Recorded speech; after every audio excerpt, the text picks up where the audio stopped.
Assalamualaikum, salam sejahtera dan salam Malaysia Madani. Anda bersama saya, Aisyah Humaira, wartawan bercilik BJR TV pada pagi ini. Pada hari ini, saya akan berkongsi tentang pengalaman saya semasa perkemahan Badan Unit Beruniform Escape Bangun Kuchil bagi tahun 2025 yang berlangsung pada baru-baru ini. Untuk itu, mari ikuti liputan saya sepanjang perkemahan ini berlangsung. Jom!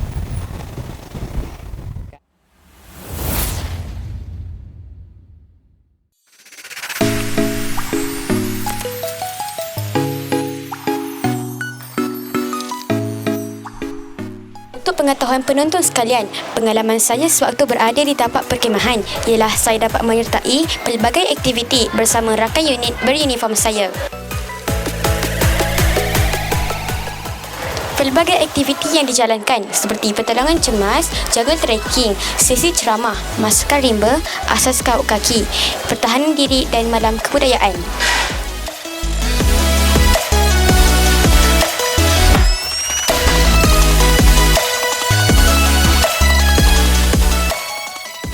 Aktiviti yang paling menarik perhatian saya ialah jangka trekking. Semasa aktiviti jangka trekking, banyak ilmu tentang hutan telah diajar oleh jurulatih yang terlibat. Bagi saya, inilah pengalaman luar bilik darjah yang sangat menarik dan berharga. Saya berasa amat seronok dan gembira menyertai perkemahan ini sewaktu berada di sana.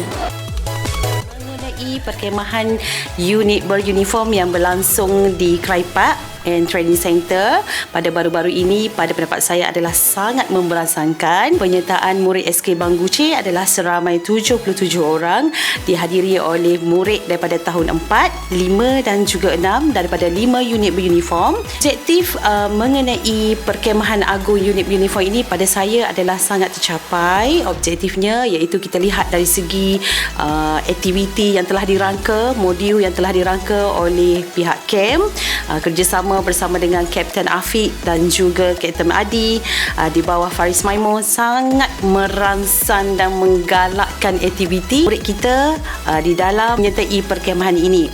Apa yang kita nampak selain daripada disiplin murid, kita juga dapat lihat pembelajaran secara tidak langsung di luar bilik darjah, serta kerjasama di antara kumpulan, pembentukan disiplin, emosi dan juga fizikal yang kental.